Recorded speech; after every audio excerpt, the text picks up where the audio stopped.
আওয়ামী লীগের আমলে দমন পীড়নের কারণে সারা দেশের মতো রংপুরেও প্রভাব পড়ে বিএনপি ও এর সহযোগী অঙ্গ সংগঠনগুলোর কার্যক্রমে। 5 আগস্ট ছাত্র জনতার অভ্যুত্থানে শেখ হাসিনার পতনের পর ফিরতে শুরু করে সাংগঠনিক গতি। এরই মধ্যে কর্মসূচি পালনের মধ্য দিয়ে শক্তিমত্তা জানান দিয়েছে দলটি।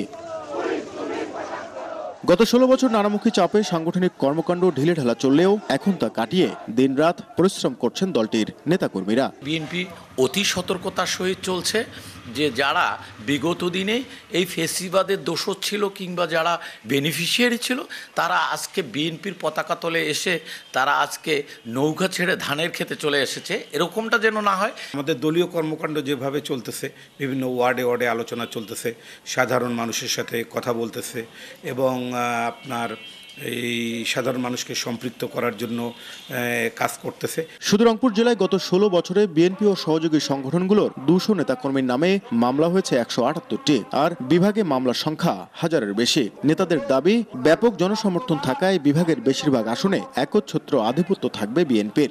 অর্ধেক পাউডারে দ্বিগুণ উজ্জ্বলতা, নতুন রিন অ্যাডভান্সড অর্ধেক পাউডারে দ্বিগুণ উজ্জ্বলতা।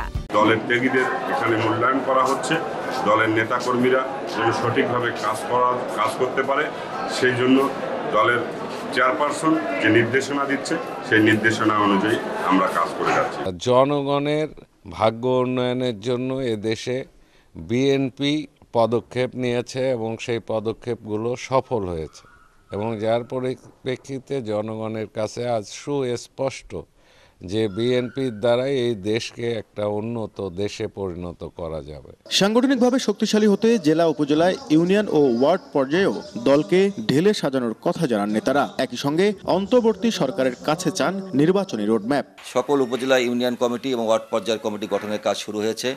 আমরা আশাবাদী যে আগামী ডিসেম্বরের 31 অথবা জানুয়ারি 15 তারিখের মধ্যে আমরা আমাদের রংপুর জেলা বিএনপির কাউন্সিলটি আমরা সম্পন্ন করবো ইনশাল্লাহ। অন্তর্বর্তীকালীন সরকার ওনারা সংস্কারের কথা বলছেন, আমরা ঠিক আছে, সংস্কার আমরাও চাই, বাংলাদেশের মানুষও চায়, কিন্তু সংস্কারটা একটা চলমান প্রক্রিয়া, এটি একদিনে করা সম্ভব হবে না। ওনারা যে বলছে যে সংস্কার সম্পন্ন করে আমরা নির্বাচন দিব, এটা একটা দীর্ঘসূত্রিতার বিষয়। কবে সংস্কার শেষ হবে, কতদিনে শেষ হবে, আমরা সেই রোড ম্যাপটা জানতে চাই। 2001 ও 2008 সালের নির্বাচনে রংপুরে শক্ত প্রতিদ্বন্দ্বিতায় ছিল বিএনপি। পরের 3টি নির্বাচনের মধ্যে 2টি বর্জন করে দলটি। নাজমুল ইসলাম নিশাত, সময় সংবাদ, রংপুর।